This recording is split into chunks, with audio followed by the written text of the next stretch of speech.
আমি আজকে বানাবো একটা মজাদার সুন্দর শরবত, টেস্টি। দুটো আইসক্রিম নিতে হবে, তারপরে দুটো কাঁচের গ্লাস, ওর মধ্যে বিট নুন দিতে হবে, বিট নুন দিতে হবে, তারপরে দিতে হবে, দেখো আমি লেবু কেটেই রেখেছি পাশের থালার মধ্যে, তোমরা দেখতে পাচ্ছ। আগে বিট নুনটা ছড়িয়ে দিই, তারপরে এবার লেবু দেবো।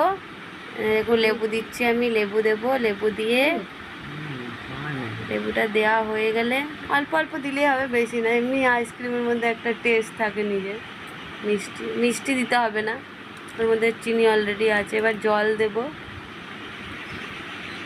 ব্যাস। জল দিয়ে বেশি না, অল্প, আইসক্রিমটাও গললে জল আসবে। তারপরে দিতে হবে লেবু দুটো ফেলে দিয়ে। এটা হয়ে গেল হোমমেড আইসক্রিম শরবত।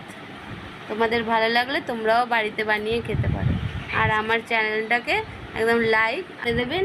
Tata, bye bye. আর তোমরাও ঘরে বসে এই শরবতটা করে খাবে।